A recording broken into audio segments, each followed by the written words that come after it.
O passo a passo da audiência de custódia.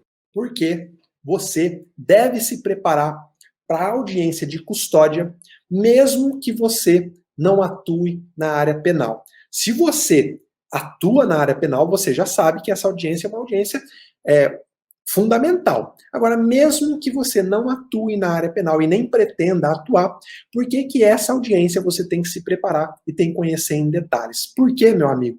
Essa é uma audiência que todos advogados estão sujeitos a ter que fazer e o que é pior, às pressas, sem ter tempo de se preparar. Como assim, professor? Nós vamos estudar hoje aqui, você vai ver que a audiência de custódia ela acontece sempre que uma pessoa é presa, seja em flagrante ou por uma prisão provisória. Quando uma pessoa é presa em flagrante, qual é a reação natural da família? Ligar para um advogado. Se tem um advogado na família, quem é que recebe a ligação assim que a prisão é comunicada para os familiares? É você. Então, se você é advogado, certamente você tem a sua família. E eu não estou falando só família, pai, filho, irmãos, não. Eu estou falando família, tios, primos, amigos mais próximos. Quando acontecer, e mais cedo ou mais tarde pode ser que aconteça, de um parente ser preso porque foi pego no bafômetro, tomou lá meia lata de cerveja, foi pego no bafômetro e foi preso em flagrante. O que vai acontecer? Audiência de custódia dentro de 24 horas, às vezes num final de semana, num sábado e num domingo. Para quem que a família vai ligar? Para você. Você vai ter que fazer uma audiência de custódia para um familiar, muito provavelmente de graça, tá? E se você não tiver preparado, imagina o estrago familiar que pode acontecer. Então, meu amigo, mesmo que você não atue no crime, se preocupe em estudar, em conhecer, em saber tudo o que pode acontecer, tudo que você tem que fazer na audiência de custódia, tá? Se isso não é motivo suficiente para você, eu não sei efetivamente o que é. A audiência de custódia, para que efetivamente, então, que ela serve? Para que ela surgiu? Para que ela nasceu? Daqui a pouco eu vou te dar a base legal, eu vou te falar quais são os fundamentos, aonde que surgiu essa audiência na nossa legislação. Bom, a audiência de custódia é uma audiência em que a pessoa presa em flagrante ou presa por um mandado de prisão judicial, ela é apresentada à autoridade judicial. Isso tem que acontecer no prazo de 24 horas após a comunicação do flagrante. Antes, até bem pouco tempo atrás, só se realizava a audiência de custódia no caso das prisões em flagrante. Tá? Mas agora também deve se realizar a audiência de custódia na prisão preventiva e na prisão temporária. Professor, e na prisão decorrente do não pagamento de pensão alimentícia? Bom, para esse tipo de prisão não há fundamento para realizar a audiência de custódia. Agora, falando efetivamente da finalidade desse ato, você já sabe quando que ela acontece, né? Ela acontece sempre que alguém é preso em flagrante ou por uma prisão provisória. Mas para que efetivamente? Qual é o sentido de se fazer essa audiência? Ela é uma audiência, antes eu gostaria de falar, que eu chamo de audiência pré-processual. Ainda não existe um processo, ainda não tem réu. O que acontece é que houve uma prisão em flagrante na maioria das vezes, né? Ela é uma audiência que costumeiramente acontece antes de existir a denúncia. Só há uma prisão em flagrante. Eu gosto sempre de separar para ensinar aos meus alunos as audiências que acontecem dentro de cada fase.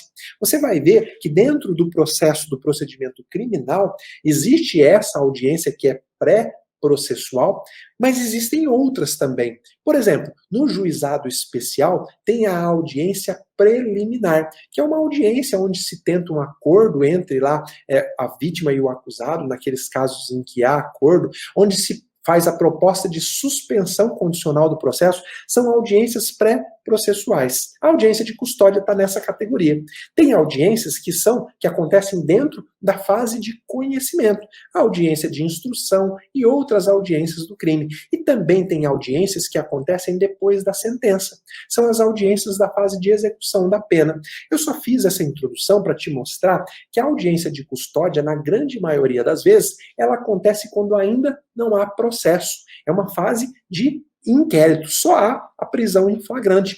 Há poucos elementos, então, para o juiz efetivamente poder tomar conhecimento do que está acontecendo. Essa audiência, ela serve basicamente para que o juiz possa conversar com a pessoa presa sobre as circunstâncias da prisão e para verificar se houve algum tipo de agressão ou desrespeito aos seus direitos. Professor, não é uma audiência, então, para colher prova? Absolutamente não. Não é uma audiência, então, para perguntar se o réu é culpado ou inocente? Absolutamente não. É uma audiência para saber efetivamente se o preso teve os seus direitos preservados ou não. A ideia é resguardar as garantias constitucionais da pessoa humana. E por quê? Por que houve um movimento para a institucionalização da audiência de custódia no Brasil? Porque nós vivemos uma época onde, infelizmente, acontecia muita agressão. A pessoa presa, às vezes, era encaminhada para uma delegacia, era espancada, era agredida. Eu estou querendo dizer aqui, gente, que isso acontecia em todas as vezes? Absolutamente não. Tá? A grande maioria do corpo policial é formado por policiais que respeitam os direitos das pessoas. Mas como, eventualmente, acontecia a situação de agressão, de espancamento, às vezes pelo policial lá no momento da abordagem, às vezes depois, enquanto se lavrava o flagrante, se encontrou uma maneira. Bom, se o acusado preso for apresentado por um juiz em até 24 horas, se ele foi agredido, o juiz vai ver as marcas da agressão, ele vai poder contar para o juiz vai poder tomar algum tipo de providência. Essa é a essência da audiência de custódia. É para isso que ela serve, para o juiz verificar se os direitos do acusado, daquela pessoa acusada, não, daquela pessoa que acabou de ser presa, foram preservados. E mais, tá? Nós vamos ver aqui, nós vamos estudar ponto por ponto. O juiz, ele vai investigar nessa audiência de custódia qual é a situação efetiva familiar da pessoa presa, a situação de saúde. Olha, inúmeras vezes, eu vi pessoas presas que tomavam remédio controlado, que se parasse de tomar, ia simplesmente morrer. E o que acontecia antigamente? Às vezes a pessoa era presa, era colocada em uma cela, e ninguém perguntava para ela, você toma algum remédio? Você quer ligar para a família trazer remédio? A pessoa passava mal e morria, simplesmente. A audiência de custódia também serve, como nós vamos ver ainda nessa aula, para o juiz fazer essa investigação da situação peculiar da pessoa. Eu já vi inúmeras situações onde uma mãe, por exemplo, ela era presa em flagrante e deixava em casa sozinho uma criança de 1, 2 anos.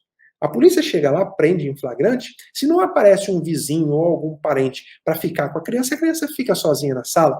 Então, na audiência de custódia, o juiz também pergunta sobre as circunstâncias familiares. Você já sabe, então, para que serve a audiência de custódia. Qual é a base legal? Bom, é importante que você leia, se você quiser estudar efetivamente a audiência de custódia, que você leia a resolução 213 do CNJ, que foi por ela que tudo começou. Tá? Como assim por ela que tudo começou? Bom, na verdade, o artigo 9º, tá? Item 3, lá do Pacto Internacional de Direitos Civis e Políticos das Nações Unidas, assim como o artigo 7º, item 5, do famoso Pacto de São José da Costa Rica, são 2 tratados internacionais que o Brasil é signatário, que o Brasil se obrigou a cumprir, já previa a realização de audiência de custódia.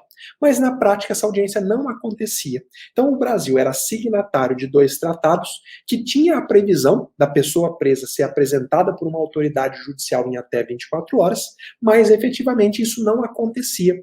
Até que o CNJ, lá em 2015, ele resolveu, bom, se a gente é signatário desses tratados, nós precisamos colocar isso em prática. E essa resolução número 213, ela detalha, ela fala lá nos primórdios, lá em 2015, quando se começou realmente a fazer audiência de custódia, como que tudo tinha que acontecer, tá bom? O que eu recomendo é que você também verifique a existência de portaria normativa no tribunal que você vai fazer uma audiência de custódia.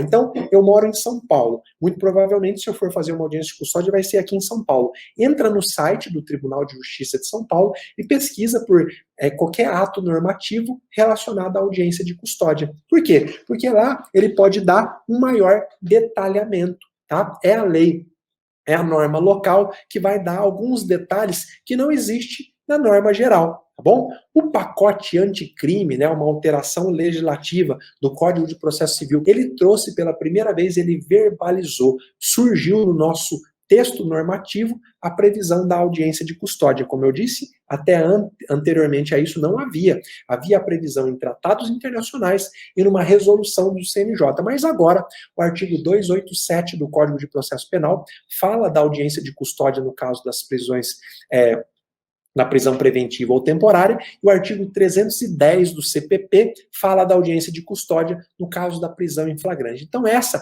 é a base legal, é da onde se tirou a necessidade, a ideia de fazer a audiência de custódia no Brasil. Agora, meus amigos, a gente já entendeu a base legal e para que serve, a gente já pode mergulhar de cabeça nesse ponto aqui, ó. Como que os atos acontecem?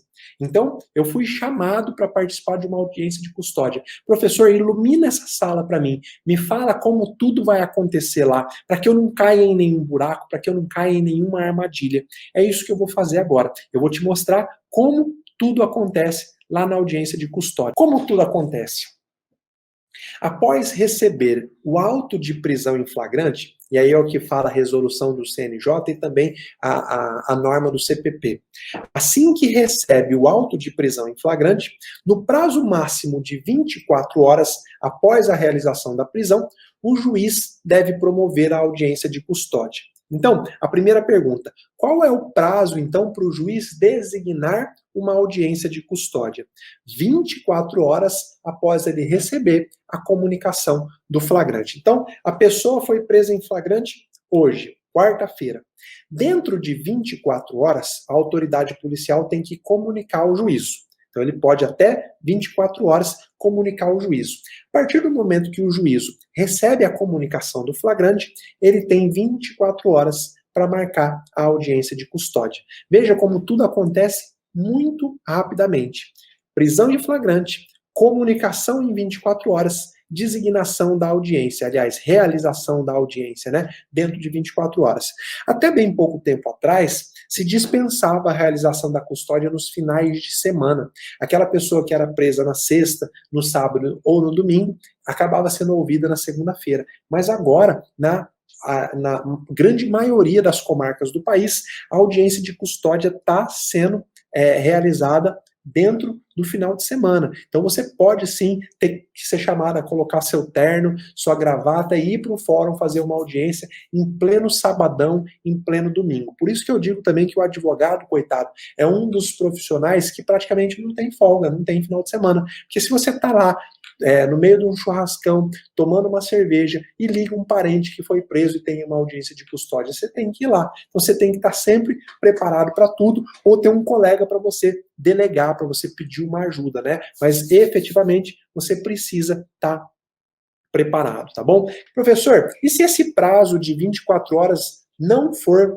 respeitado, e se o juiz não marcar a audiência de custódia dentro das 24 horas? Você já sabe que quando o delegado não comunica a prisão em flagrante em 24 horas, pode ser um caso de relaxamento, né? Mas e se o juiz não marcar a audiência de custódia dentro de 24 horas? Bom, o artigo 310, parágrafo 4º do CPP, ele fala assim: transcorridas 24 horas após o decurso do prazo estabelecido no caput desse artigo, a não realização da audiência de custódia sem motivação idônea ensejará também a ilegalidade da prisão, a ser relaxada pela autoridade competente, sem prejuízo da possibilidade da imediata decretação da prisão preventiva. Então, vamos recapitular. O delegado lavrou o flagrante. Ele tem 24 horas para informar o juiz. Tá? O juiz recebeu o flagrante, tem 24 horas para marcar a audiência. Se esse prazo não for respeitado, o flagrante deve ser considerado ilegal. O advogado pode formular um pedido de relaxamento da prisão em flagrante. Porém, aqui vem a principal ressalva. Tá? Olha aqui, ó. No dia 22 de janeiro desse ano de 2020, o ministro Fux, então vice-presidente do STF, hoje ele já é presidente, ele proferiu uma decisão monocrática numa ação direta de inconstitucionalidade, suspendendo a eficácia desse dispositivo. Então hoje, tá? Hoje esse dispositivo está com a eficácia suspensa. Você não pode apresentar um pedido de ilegalidade do flagrante porque o juiz não obedeceu esse prazo de 24 horas e se basear no parágrafo 4º do artigo 314. Por quê? Porque esse dispositivo está com a eficácia suspensa. Veja como o que eu te ensino aqui é a prática e também te dou pitadas da jurisprudência mais atualizada, para evitar que você faça um pedido baseado no CPP e descubra através da decisão do juiz que esse dispositivo está com a eficácia suspensa. Então, qual é a advertência que eu quero fazer para você aqui, ó? Como advogado, você sempre deve peticionar. Se passou 24 horas e o juiz não marcou a audiência de custódia, peticiona.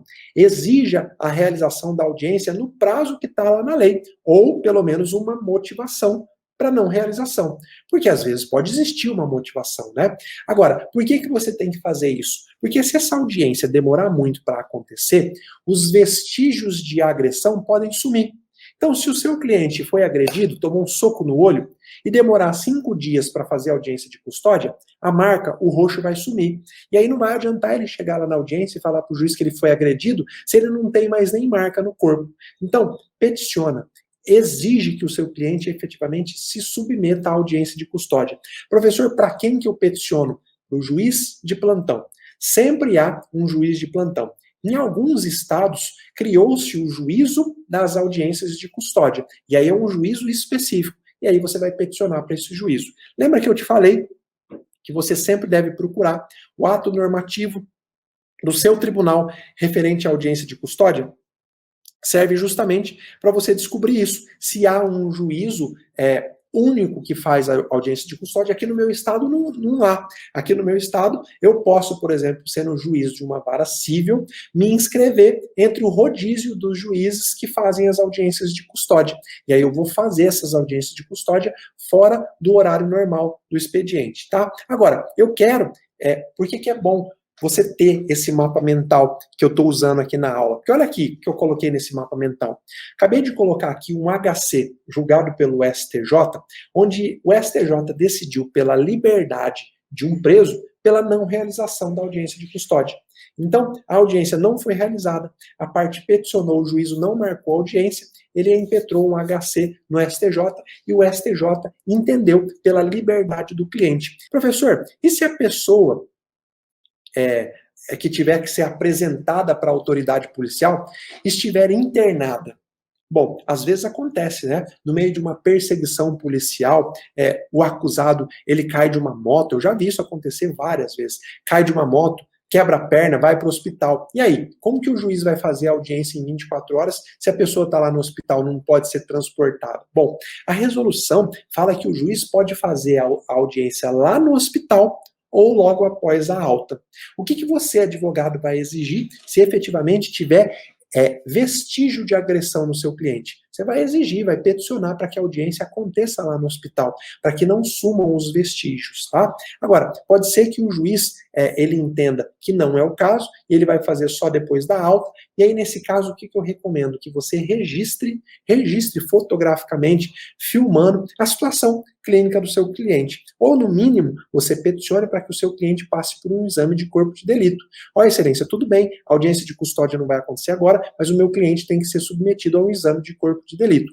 A maioria, aliás, a lei determina, né, que lá na delegacia, na lavratura do flagrante, o acusado passe por um exame de corpo de delito. Mas, às vezes, na prática, pode ser que isso não tenha acontecido. Pode ser que o exame de corpo de delito seja feito antes das agressões, e aí depois do exame de corpo de delito, levam lá o cliente para uma salinha e, porrada nele para ver se ele confessa. O que eu falo aqui, meus amigos, não é hipocrisia. tá? É claro que eu sei que não é a maioria que faz isso. É claro que eu sei que é a exceção da polícia que faz isso, mas isso acontece. Eu não posso fechar os olhos aqui e falar, não, isso nunca vai acontecer. Não existe réu que não confessa sobre tortura. É claro que existe. O que você, como advogado, precisa fazer é conhecer a forma de agir e, na prática, agir. Seu cliente foi agredido, olha lá o exame de corpo de delito, não tem agressão nenhuma, registra, fotografa, pede para o juízo a audiência de custódia ou, no mínimo, um outro exame de corpo de delito, para poder ter lá documentada todas as agressões que ele sofreu, tá bom? Quem que deve comparecer nessa audiência? A audiência de custódia, então. Vamos falar sobre quem deve comparecer? Bom, obviamente, se o objetivo da audiência é ouvir aquela pessoa que foi presa, o preso tem que comparecer. Não dá para fazer audiência de custódia sem a presença do preso. O seu advogado constituído ou um membro da Defensoria Pública, um advogado nomeado para acompanhar ele, caso ele chegue lá e diz, olha, eu não tenho advogado, e também um membro do Ministério Público, tá? Obviamente que também o juiz, né? Então essas figuras devem obrigatoriamente participar da audiência de custódia. Pode ter audiência de custódia sem a presença do Ministério Público? Não. Não pode. E aqui já fica uma dica prática. Chegou na audiência de custódia, o Ministério Público não está presente, exige do juiz. Excelência, eu quero a presença do Ministério Público, afinal de contas a lei exige a presença dele, o meu cliente vai responder a um processo sendo acusado pelo Ministério Público, ele tem que estar presente. Ah, professor, mas não é melhor que o Ministério Público esteja ausente da audiência? Não, às vezes não, sabe por quê? Porque dependendo dos elementos que você apresentar, nem o promotor vai querer a manutenção da prisão do seu cliente. Olha, eu já vi inúmeras vezes, em que o próprio Ministério Público pede a colocação em liberdade. Então, se o Ministério Público não está presente, você faz toda a sustentação de liberdade, como nós vamos ver mais adiante, e ele depois recebe isso por escrito, é muito maior a chance dele não concordar e opinar lá pela decretação da prisão. Fora que o juiz não vai poder decidir enquanto o Ministério Público não se manifestar. E olha, você não pode esquecer de um detalhe, a defesa sempre fala depois do Ministério Público e não antes. Se o Ministério Público não está presente, como que a defesa vai se manifestar, tá bom? Vamos lá. E agora? Agora a gente já sabe quando que a audiência tem que acontecer, a gente já sabe quem que deve comparecer. Vamos ver o que acontece então quando o preso é apresentado, quando ele chega lá no ambiente do fórum para participar dessa audiência. Vamos lá. Bom, assim que o preso é apresentado, que ele chega no fórum, ele tem o direito de se entrevistar previamente com o seu advogado em sala reservada. Como assim, professor?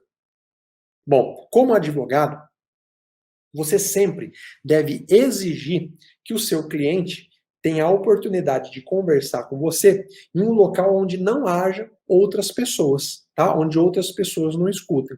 Se isso não for possível, peça para que conste em ata. O que isso significa? Na prática, não é para você conversar com o seu cliente, ele ali na cela, com vários outros presos em volta, com o policial ali em volta, não. É uma entrevista reservada, onde você vai instruí-lo sobre a audiência, você vai falar para ele o que vai acontecer nessa audiência, o que é para ele falar, o que não é para ele falar. Às vezes é o primeiro contato que você vai ter com o cliente. Então, essa audiência, essa comunicação sua com o cliente tem que ser feita de forma reservada. Tá? A maioria dos tribunais, dos fóruns, já se adaptaram para que isso aconteça. Falaram para mim que é para ir ali no cantinho, ali na cela, e cochichar no ouvido do meu cliente. Olha, se você sentir que ali não é um ambiente onde você consegue conversar reservadamente, vai lá de imediato e pede para o juiz, não estão garantindo o meu direito de conversar com o meu cliente.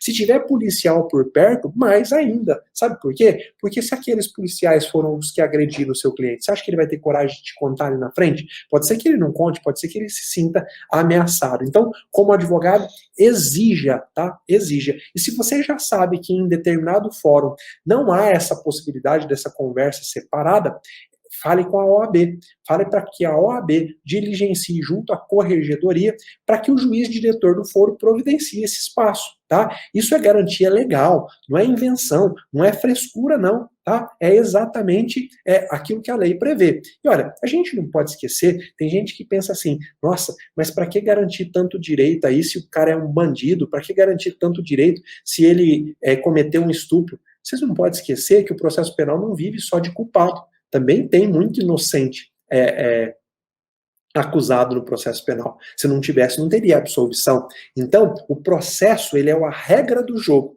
A regra às vezes serve para quem cometeu o crime e a mesma regra serve às vezes para quem não cometeu o crime. Então, por isso que a gente tem que interpretar a regra penal abstraindo aquele sentimento do povo, né? O povo sim, aquele que não é letrado em direito pode ter esse raciocínio. A gente da área jurídica não. O processo tem que ser uma regra que serve para culpado e serve para inocente. Então, se há uma regra para evitar que o inocente apanhe da polícia e fique impune, essa regra é boa, essa regra não é ruim. Ah, mas se ele cometeu o crime, ele merece apanhar. Bom, aí é outra coisa, aí eu deixo para o leigo, aí eu não estou falando com o técnico, né? Aqui só tem técnico, né? Aqui só tem advogado, ou pelo menos estudante de direito. Aqui eu sei que é um ambiente onde a gente pode levar esse debate para um outro nível. A gente não vai ficar no debate filosófico aqui de que bandido merece apanhar e etc. Tá bom? Vamos lá, vamos continuar. Então, você já sabe que apresentado o preso, você tem o direito de se entrevistar previamente com ele. Agora, vamos ver o que acontece lá dentro. Seu cliente foi chamado, sentou na frente do juiz e vamos ver tudo o que acontece lá dentro. Bom, a primeira coisa é que o juiz vai começar a ouvir o preso, né? É audiência, é audire, o preso fala, o preso vai ser ouvido pelo juiz. Agora, antes, o juiz sempre deve esclarecer ao preso que ele tem o direito de permanecer calado. Se ele disser, olha, eu não quero responder pergunta nenhuma, ele vai ficar em silêncio. O juiz tem que fazer esse esclarecimento. Aliás, você, como advogado, naquela entrevista prévia, já faz esse esclarecimento para ele. Você fala, fulano, você quer falar, você quer responder ou não? O juiz não vai te perguntar sobre o crime, ele vai te perguntar sobre as circunstâncias. Se você apanhou, se você foi agredido, se você tem família, se você tem emprego, vai te perguntar sobre circunstâncias. Se você não quiser responder nada disso, você fala, excelência, eu quero exercer o meu direito de ficar em silêncio, de ficar calado. Tá? O juiz tem que fazer essa advertência, tá bom? Uma outra advertência muito importante é que lá no ambiente, dentro da sala de audiência, não podem estar presentes os agentes policiais responsáveis pela prisão. Por quê? Porque, obviamente, se foram esses mesmos agentes que agrediram o acusado, ele vai ficar constrangido em contar para o juiz. Ele não vai ter coragem, vai ficar com medo. Às vezes, o policial fica até olhando lá com cara feia para ele, tipo, ó, se você contar, você vai apanhar mais ainda na hora que a gente sair daqui. Então, você precisa entender que quando você chegar lá para entrevista com o preso, você já vai perguntar para ele, ó, você viu aqui algum dos agentes que participaram da sua prisão? Essa escolta que te trouxe aqui para o fórum, algum deles estava presente no momento da sua prisão? Se ele falar que sim, você vai cuidar. Lá na hora de entrar na sala de audiência, se esse agente entrar junto, você vai pedir a palavra e vai falar, excelência, pela ordem, eu gostaria que o agente tal que participou da prisão, está aí ó, no auto de prisão em flagrante, que ele ficasse do lado de fora, assim como está garantido na normativa sobre a audiência de custódia, tá bom? Outro ponto importante, algemas. Tá? Como é que fica a questão das algemas? Na audiência de custódia, o juiz ele deve mandar tirar as algemas do preso, salvo em caso de resistência, se houve algum tipo de resistência, e de fundado receio de fuga ou de perigo à integridade física própria ou à alheia, devendo essa justificativa ser feita por escrito no termo de assentada. Então, o preso vai vir algemado lá da cela onde ele aguarda, vai chegar na audiência algemado, vai sentar e o juiz tem que falar pro agente que está carregando ele. Por favor, tire as algemas. Se o juiz quiser manter ele algemado, ele tem que fundamentar. Existe uma situação de perigo, ele já tentou fugir em outra audiência, o histórico dele é de resistência à autoridade policial, o juiz precisa fundamentar. Bem ou mal, tem que ter a fundamentação, tá? Se o juiz não fundamentar, isso pode representar, inclusive, um ato de abuso de autoridade. Manter uma pessoa algemada quando a lei fala que tem que ser retiradas as algemas, tá? E aí? E a hora que o juiz começa a falar sobre o que o juiz deve falar? Tá aqui, ó, no nosso mapa mental. O que o juiz deve, o que o juiz pode perguntar para aquela pessoa que está presa e que está ali na frente dele na audiência de custódia? Vamos falar sobre isso agora, sobre os pontos que o juiz deve abordar? Vamos lá. Primeiro ponto. Primeira coisa, o juiz, e eu sempre faço isso, eu não sei se é uma mania por questão pedagógica, né? O juiz ele deve explicar para o preso para que o ato serve, tá? E principalmente para que o ato não serve. Então, como juiz, eu falo assim: fulano de tal boa tarde ou bom dia. Essa aqui é uma audiência de custódia. Isso significa que eu não vou te perguntar nada sobre o crime que você foi preso, pelo crime pelo qual você foi preso. Eu vou te perguntar sobre circunstâncias dessa prisão. E eu gostaria de começar perguntando se você, desde o momento da sua prisão até a sua chegada aqui nessa sala, se você sofreu algum tipo de agressão. Então, eu começo assim, explicando para que serve, explicando para que não serve. Logo em seguida, eu já questiono se, de alguma forma, foi dado para ele, lá no momento da prisão, a oportunidade dele exercer os direitos constitucionais inerentes à condição, particularmente o direito de consultar um advogado ou um defensor público, o direito de ser atendido por um médico e de se comunicar com os familiares. Da onde que eu tirei esses direitos? Da nossa Constituição Federal. Lá você vai ver que ela fala que toda pessoa presa tem direito de se comunicar com um familiar, de se comunicar com um advogado, né? São os direitos inerentes de toda e qualquer pessoa presa. Sempre lembrando, meus amigos, que o preso também pode ser culpado e pode ser inocente. Tá? Imagina, o seu pai sendo preso inocentemente. Confundiram o nome do seu pai, é um homônimo, o seu pai foi preso. Lá na delegacia não deixaram ele fazer uma ligação para os familiares e nem ter assistência de um advogado. Ele está lá há 5 dias preso. Parece fantasioso isso, né? Eu já vi acontecer muitas vezes. Uma pessoa de bem, sem ter feito nada, ser presa, ficar 5 dias, no 6º dia, a família desesperada procurando em hospital, procurando em necrotério, no 6º dia, ela conseguir exercer um simples direito que é de telefonar para um familiar. Então, esse é um direito que a gente não pode esquecer, serve para o culpado, mas também serve para o inocente, tá? É um direito básico, um direito constitucional. Então, como o juiz tem que perguntar, você teve a oportunidade de falar com alguém da sua família? Você está ciente por que você foi preso? Você teve a oportunidade de se consultar com um advogado? Você teve a oportunidade de ser atendido por um médico? Lembra que eu falei que lá no flagrante tem que submeter o réu a um exame de corpo de delito? Preso, na verdade, né, um exame de corpo de delito? O juiz tem que fazer essas perguntas básicas. Em seguida, o juiz indaga sobre as circunstâncias da prisão ou da apreensão, quando é menor. Professor, de onde que você está tirando esses itens aí que o juiz tem que ir perguntando? Lá da resolução do CNJ. Lembra que eu falei para você que a resolução do CNJ trouxe todo o detalhamento de como que tem que ser a audiência de custódia? Então você vai encontrar na normativa do CNJ, ponto por ponto, que eu estou fazendo aqui. Professor, e se o juiz não perguntar sobre essas circunstâncias? Bom, o juiz, no momento da audiência, vai passar a palavra para você. Aí você pergunta, você pode lembrar. Excelência, de acordo com a resolução 213 do CNJ, é importante a gente averiguar se foram cumpridos aí os direitos constitucionais, se foram... e aí assim você vai aprofundando cada um dos itens que nós estamos estudando hoje, tá? E aí, aqui é o ponto... um dos pontos mais importantes, tá? Quando o juiz indaga sobre as circunstâncias da apreensão. Por que é um dos pontos mais importantes? Porque aqui o juiz não pode aproveitar para entrar no mérito. O juiz não vai perguntar, mas por que você foi preso? Me conta aí o que você estava fazendo. Não, esse tipo de postura não é postura para audiência de custódia. Você, advogado, tem que estar antenado, porque se o juiz ou o Ministério Público, principalmente, quiser de alguma forma fazer perguntas no mérito, já pensando assim, ele já vai confessar aqui e lá na frente eu já ganho essa confissão dele para eu formular a denúncia ou para eu conseguir a condenação. Não, você não pode deixar. Aqui, ó, é a anteninha ligada, é como eu gosto de falar, ó, olhos de lince ali, ó, prestando atenção. Se tiver alguma pergunta que demonstre a intenção de saber sobre o crime, quando a gente fala circunstâncias, são aquelas que estão em volta, né? Aquelas coisas que estão em volta, não sobre o crime. Se alguém quiser entrar dentro efetivamente do fato acontecido, você vai falar, excelência, pela ordem. A audiência de custódia não é para isso, é só para saber sobre circunstâncias do crime, tá bom? Na sequência, o juiz vai perguntar sobre tratamento recebido em todos os locais por onde ele passou, questionando principalmente a ocorrência de tortura, de maus tratos e etc. Tá? Eu sempre pergunto assim, fulano, desde o momento em que você foi preso, lá na rua, até agora, antes de chegar nessa sala de audiência, alguém te agrediu, te torturou, te ofendeu? Não. Falou não, acabou, a audiência segue. Falou sim, aí o juiz começa a aprofundar. Mas quem foi?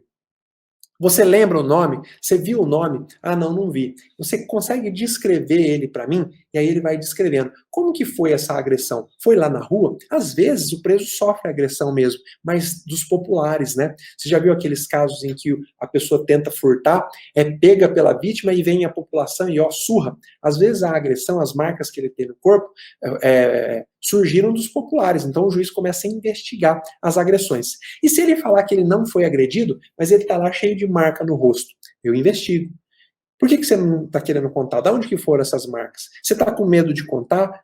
A minha obrigação aqui é investigar se algum direito seu foi passado por cima. E eu quero que você me diga. E aí o juiz começa a investigar, começa a perguntar sobre situações de maus tratos. É claro, gente, a gente precisa mais uma vez separar as coisas. O objetivo do juiz não é punir o policial agressor.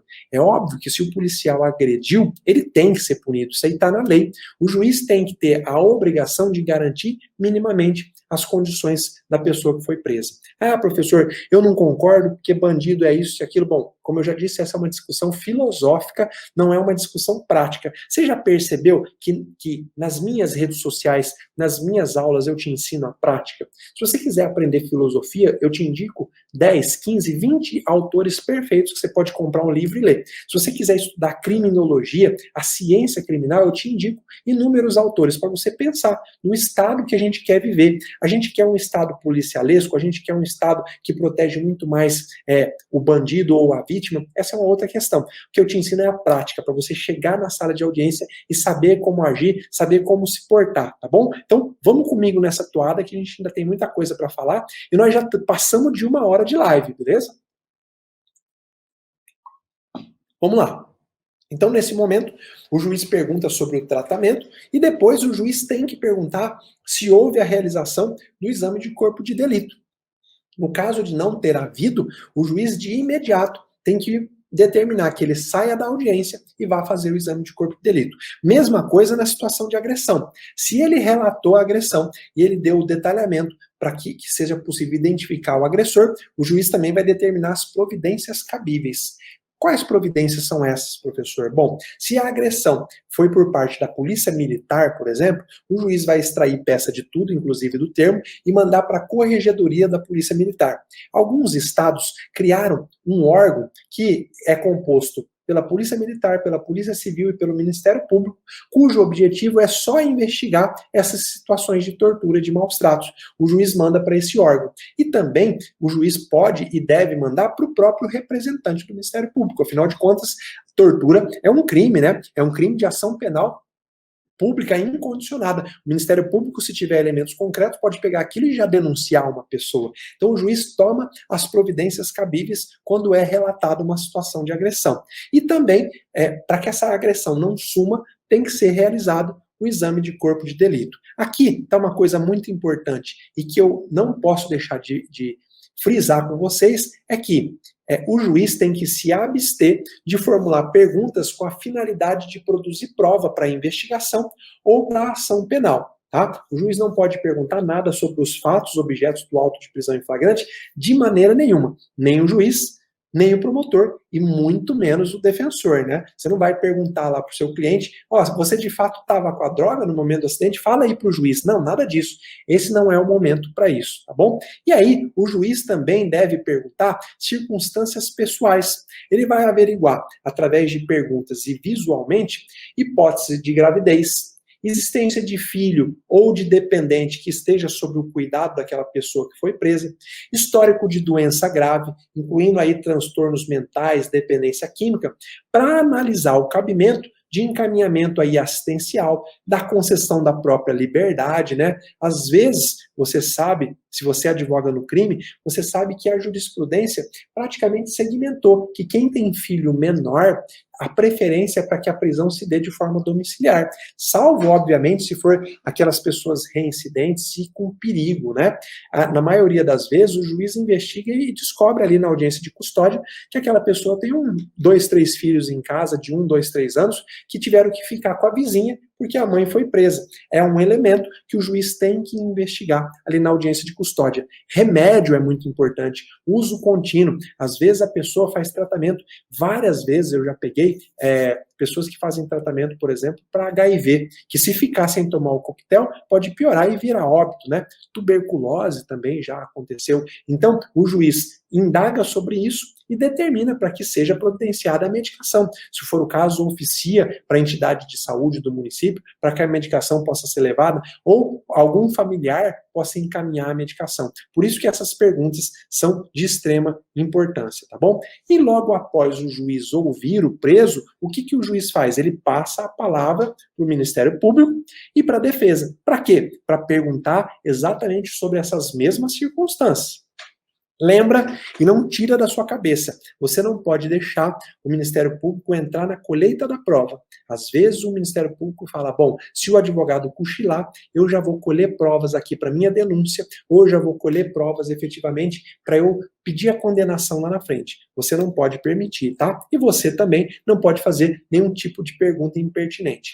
Depois do juiz ouvir o preso, depois do juiz passar a palavra para o MP e para a defesa, para ouvir o preso, o que acontece? Aqui, o nosso item de número 4. O juiz, então, depois que ele faz as perguntas dele, ele passa a palavra ao Ministério Público e depois para a defesa técnica, nessa ordem, não pode inverter a ordem, para que eles façam reperguntas, como eu acabei de dizer, né?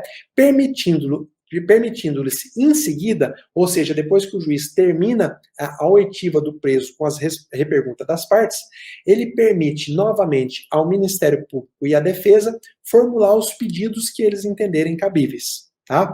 O Ministério Público e a defesa podem pedir o relaxamento da prisão em flagrante, a concessão de liberdade provisória com ou sem a aplicação de alguma medida cautelar, pode ser pedida a decretação da prisão preventiva, né? E também a adoção de qualquer outro tipo de medida necessária. Por isso, meu amigo, que como advogado, aqui eu quero te dizer, você deve ir preparado para nessa audiência, lá na audiência de custódia, formular todos os pedidos pertinentes, inclusive o pedido de liberdade, alteração do local de prisão, exame de corpo de delito, tá? Você precisa efetivamente estar preparado, com raciocínio preparado, com documentos colhidos para formular lá um pedido de liberdade provisória, porque é ali que o juiz vai decidir, tá bom? Se houver histórico, se o requerido preso narrar a agressão policial, eu gosto sempre de orientar para que você dê muita ênfase nisso nas suas manifestações. Isso pode salvar o seu cliente lá em juízo. Você pode conseguir desacreditar a prova. Olha, se ele foi agredido, está lá na audiência de custódia cheia de marca, o juiz determinou providências para que sejam apuradas as providências da agressão contra supostos policiais agressores. Bom, se tiver uma prova fraca lá na instrução, você vai poder se ancorar nisso para dizer, olha, a única prova que teve que foi o flagrante ele foi torturado, ele apanhou para poder confessar. Então é importante que você sempre faça esse link, que você ressalte a ocorrência de agressão. Agora, se eu falei para você que você tem que estar preparado para formular um pedido de liberdade na audiência de custódia, eu vou te mostrar aqui bem rapidamente, que esse não é o objetivo da nossa aula, como que você estrutura um pedido de liberdade. Tá? É importante que você lembre que a audiência de custódia ela é muito dinâmica. Tudo acontece ali, tá? Tudo acontece ali naquele momento. O juiz ouve as partes e decide. Então, quanto mais convincente for a sua manifestação, quanto maior poder de convencimento você colocar nas suas palavras, melhor. E eu vou te dar o caminho agora para você fazer isso, tá? Primeira coisa que você vai fazer quando você for formular um pedido de liberdade oralmente ali na audiência de custódia, é mostrar para o juiz que colocando o seu cliente em liberdade, ele não representa risco nenhum. Você vai ter que verbalizar isso. Excelência, a colocação do meu cliente em liberdade não representa risco nenhum. Ele não representa risco à ordem pública. Para isso você vai mostrar para o juiz que ele não é perigoso, tá? Ele não tem antecedente, ou talvez se ele tiver, são de crimes sem relação alguma e que o perigo não pode ser abstrato. O juiz não pode prender alguém dizendo, olha, parece que esse cara é perigoso. Não, o perigo tem que ser concreto, tem que ter demonstrações pretéritas do perigo à ordem pública. A reincidência é um dos argumentos mais utilizados, tá? Os antecedentes, então você imagina, o cidadão praticou 30 furtos e ele é preso mais uma vez pela prática de furto. Ele é um perigo concreto para a sociedade. Colocar ele em liberdade, muito provavelmente ele vai cometer um outro furto, principalmente se ele já teve uma condenação. E aí entra a questão da reincidência. Mas também, o seu cliente, às vezes, pode representar um perigo à instrução criminal ou à aplicação da lei. Como assim, professor? Olha, se o juiz sentir que há algum risco do seu cliente sendo colocado em liberdade, fugir e desaparecer, ele não vai conseguir, não vai conceder a liberdade. Então, quando você vai pedir a liberdade, você mostra, olha, item número 1, meu cliente não representa um perigo à ordem pública, por isso, isso e aquilo. Número 2, meu cliente não representa um risco à instrução processual ou à aplicação da lei. Por quê? Ele tem residência fixa, olha aqui, ó, a casa dele está em tal lugar. Ele tem família constituída, ele tem que sustentar os filhos, olha aqui, ó, a certidão de nascimento dos filhos. Ele tem emprego, olha aqui a declaração de que ele está trabalhando numa obra tal. Você dá para o juiz elementos para que ele possa confiar que se colocar o seu cliente em liberdade, efetivamente ele não vai fugir. Tá? Aí você pode, para dar ainda mais confiança para o juiz, sugerir o recolhimento do passaporte. Você pode sugerir para o juiz o recolhimento domiciliar do seu cliente. Ó, excelência, se Vossa Excelência não entender pelo caso de liberdade, que Vossa Excelência restringe os direitos do meu cliente. Recolhendo o passaporte, ele não vai sair do Brasil. Se você determinar o recolhimento dele domiciliar à noite, tá? É mais uma chance de controlar para que ele não frequente ambientes indevidos. E aí você pode pedir alternativamente à prisão tudo o que se mostra necessário, tá? Para mostrar a vontade do réu de colaborar. Às vezes, eu já deferi, por exemplo, em crimes de trânsito, quando o advogado mostrou todos os elementos e o próprio advogado sugeriu o recolhimento da carteira nacional de habilitação. Olha, recolha a carteira do meu cliente até o final do julgamento do processo. Cara, isso na cabeça do juiz faz assim, pô, esse advogado ele tem bom senso, né? Se ele está pedindo a liberdade, ao mesmo tempo ele está abrindo mão de um direito do cliente dele para que essa liberdade seja conseguida. Veja que a cabeça do magistrado, ela funciona exatamente a cabeça de todas as outras pessoas, com base nos gatilhos mentais. Quando você pede uma coisa e faz uma concessão, você abre na cabeça do juiz a chance dele acreditar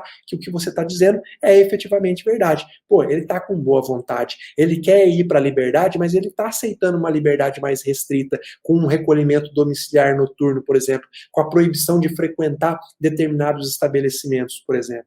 Então, você sempre mostra para o juiz que ele pode ficar seguro ao conceder a liberdade para o seu cliente. Não é simplesmente chegar lá e jogar palavras ao vento, tá bom? Agora, o que você precisa entender? Se houver, de fato, algum risco à ordem pública, a aplicação da lei, você pede para o juiz a aplicação de medidas alternativas à prisão. Juiz, está com receio do meu cliente fugir? Dá a liberdade e coloca a tornozeleira eletrônica. Você vai saber onde que ele está. Não vai ter nenhum perigo dele fugir, de não ser aplicada a lei penal. Apela sempre para a lotação do sistema carcerário. Sabe por quê? Porque, de fato, a prisão tem que ser reservada àqueles que merecem estar lá. Eu não sei se você já esteve em uma prisão, é um dos locais que nem cachorro deveria ir. E olha que eu gosto muito de cachorro, tá? Nem cachorro deveria ir. E hoje a gente coloca seres humanos em condições absolutamente insalubres, em condições que não reinserem ninguém na sociedade. Então, nós devemos evitar. E olha, quem me conhece na atuação do direito penal, eu sou conhecido como um juiz de mão pesada, tá? Eu não sou daquele perfil que concede liberdade a qualquer coisa, que dá penas baixas, não. Eu sou um juiz conhecido como um juiz de mão pesada. Agora, eu tenho consciência de que na prisão, a prisão tem que ser a última ratio, tem que ser a última chance. Se tem a chance de você conceder uma liberdade mediante condições alternativas, é aqui que você, advogado, deve lutar. É muito mais fácil para o juiz prender do que fundamentar para soltar. Sabe por quê? Porque sempre fica aquela pulga atrás da orelha. E se eu soltar esse cara, ele vai lá e pratica o crime de novo. Então, você tem que ter o papel de dar a segurança que o magistrado precisa. Você tem que dar para o juiz a segurança que ele precisa. É você que vai dar. E você vai fazer isso ali, ó, oralmente na sala de audiência. Veja como que essa audiência é importante, né? Veja como essa audiência não dá para negligenciar. Uma observação importante aqui, ó. A proibição genérica de liberdade provisória. O novo parágrafo 2º do artigo 310, também foi uma novidade do pacote anticrime, ele afirma que o juiz deverá negar a liberdade provisória se o preso for reincidente ou integrar organização criminosa armada ou milícia ou que porta arma de fogo de uso restrito. Então, a nossa lei, o Código de Processo Penal, fala assim, o juiz pode negar a liberdade se o preso se encaixar em uma dessas situações. Mas eu trouxe aqui para você, tá? Que existe a possibilidade do STF entender que essa norma é inconstitucional. Isso ainda não aconteceu, tá? Mas há a possibilidade de você argumentar isso através de um HC, caso o juiz use esse fundamento para decretar a prisão do seu cliente. Por quê? Porque o STF já decidiu, eu trago aqui para você o número do HC, o STF já decidiu que é inconstitucional qualquer lei que proíba a liberdade provisória de forma genérica. O STF entende que o juiz tem que analisar caso por caso para conceder liberdade ou não. Uma lei que de forma genérica, ó, proíbe a liberdade provisória para quem tem olho castanho. Imagina que saia uma lei dessa. Isso seria uma lei inconstitucional. Mesma forma, o STF tem entendido que é inconstitucional qualquer norma que proíba uma restrição à liberdade provisória de forma abstrata, de forma genérica. Então, usa esse julgado do STF, vou dizer aqui para você que está no Instagram, é o HC 104339, HC 104339, é o HC onde o STF entendeu isso. Tá? O juiz não pode fundamentar a negativa da liberdade provisória com base em uma lei que proíba genericamente esse tipo de liberdade, tá? Guarda essa lei, guarda esse julgado, que ele pode ser muito útil para você na sua vida prática, tá bom? E aí, depois que foi apresentado o pedido de liberdade, ou o pedido de prisão, ou o pedido de aplicação de medida alternativa, o que o juiz faz?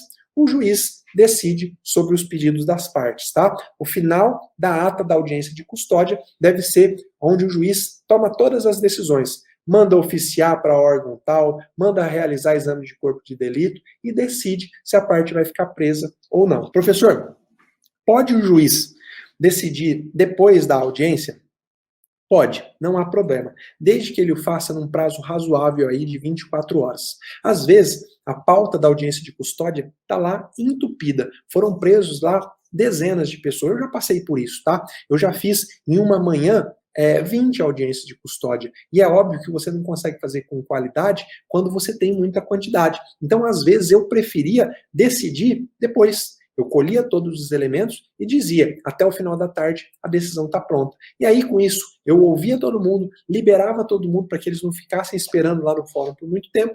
Depois do almoço, sentava, analisava pedido por pedido, deferia ou indeferia. Então, não há problema se o juiz decidir posteriormente, desde que ele decida num prazo razoável, aí de 24 horas, tá? Que é o prazo que ele tem para analisar, um prazo razoável que ele tem para analisar um pedido de liberdade, tá bom? Vamos lá para algumas observações importantes desse tipo de audiência. Tem aqui, ó, 5 observações importantes, e aí depois nós já vamos caminhar para o final da nossa aula. Essa audiência, ela deve ser registrada preferencialmente em mídia. O que significa? Preferencialmente filmada, gravada, tá? Não se escreve o pedido das partes. Ele fica gravado em vídeo. Ah, professor, mas lá onde eu faço, o juiz escreve, a escrevente coloca tudo no papel. Tem problema? Não, não tem problema. Tá? O que eu estou te dizendo é que na resolução do CNJ, lá se diz o seguinte, que a ata deve conter apenas resumidamente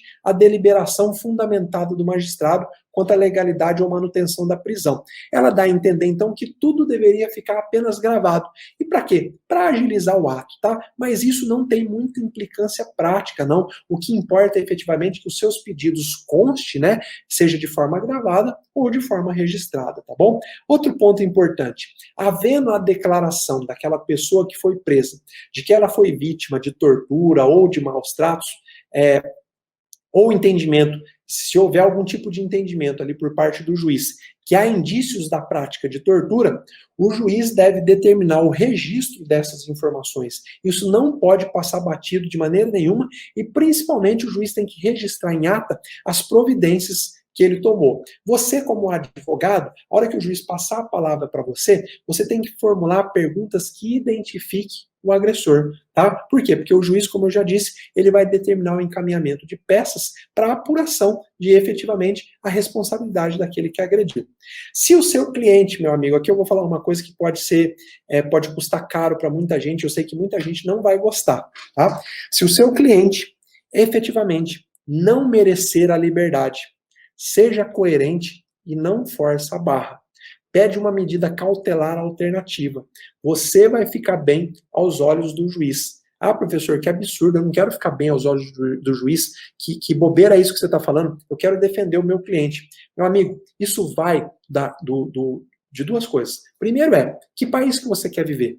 Se você é chamado para defender os direitos do seu cliente e você entende que o seu cliente não tem direito à liberdade, por que você vai inventar um argumento? Por que você vai inventar uma prova ou vai usar uma testemunha que você sabe ser falsa para conseguir um benefício que o seu cliente não tem direito?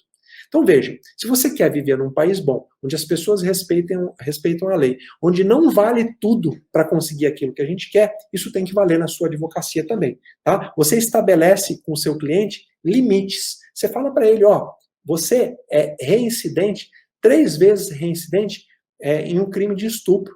Como que eu vou pedir a sua liberdade para o juiz? É óbvio que isso não tem cabimento, mas eu vou pedir a aplicação de medidas alternativas à prisão, uma prisão domiciliar, tornozeleira eletrônica, para que ele possa realmente ser controlado, e aí você tem coerência. Com isso, o juiz planta na cabeça dele, caramba, esse advogado é bem razoável mesmo, né? Você acha que o juiz não faz isso? É claro que faz. É que as pessoas não falam. Eu falo porque eu não tenho receio, porque eu tô aqui para te ensinar a prática. Eu tô aqui para te ensinar o que acontece. Você não vai ouvir o juiz falando que ele faz esse raciocínio, mas é claro que ele faz, tá? Como um ser humano qualquer. Ele vê quando uma pessoa está sendo coerente, quando está sendo incoerente, e isso é muito mais fácil quando você é sempre coerente, é muito mais fácil de quando o seu cliente ter direito, ele deferir um pedido seu, que ele vai lembrar, putz, naquele caso o cliente dele não tinha direito e ele não pediu, então esse cara é coerente, pode ser que agora ele tenha direito mesmo, tá? Eu falo isso, eu sei que tem gente que não gosta, principalmente os magistrados não vão gostar, mas o meu compromisso aqui é pedagógico. Eu vou te ensinar aquilo que eu aprendi e aquilo que eu vejo funcionar na prática, tá? Meu compromisso aqui não é agradar.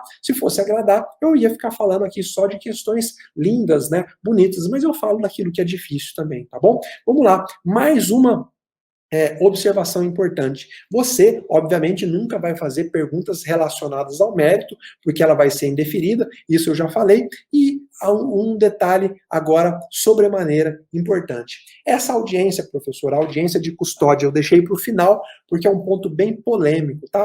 A audiência de custódia pode ser feita por videoconferência em tempos normais. Então, hoje a gente não vive tempo normal, né? Nós estamos vivendo um tempo de pandemia, tá? Em tempos normais, essa audiência de custódia não pode ser realizada por videoconferência, tá? Tem uma decisão nesse sentido do STJ, tá aqui no nosso mapa mental, e tem um procedimento administrativo no CNJ, tá? Para regulamentar essa situação.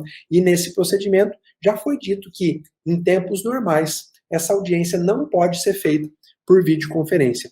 Por quê? Porque se entende necessária a presença do juiz frente a frente ao acusado, aquela pessoa que foi presa. Porque o juiz teria mais condições de ver vestígios de agressão presencialmente e não através de um vídeo. Eu particularmente eu não concordo, tá? Eu acho que o vídeo às vezes você consegue até ver melhor.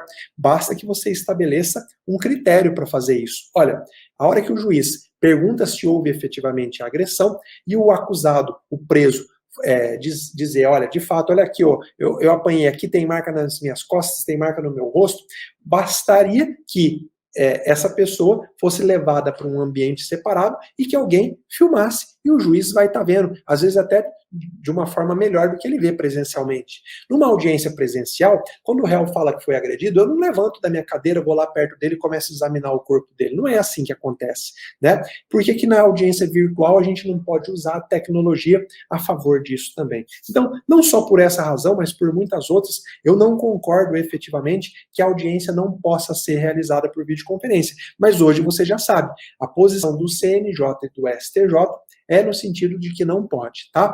Mas em tempos de pandemia, né, em tempos de Covid-19, há uma recomendação do CNJ para que as audiências sejam feitas por videoconferência. Por quê? Obviamente, para eliminar o risco do contágio, né? Então, são pessoas transitando de um lugar para o outro, para que elas não tenham que se encontrar e uma contaminar a outra, autorizou-se a realização das audiências de custódia por videoconferência. Eu até acho, e eu vou ser sincero, que assim que essa pandemia passar, eu espero que isso aconteça logo, o CNJ vai ser chamado a rever esse posicionamento dele.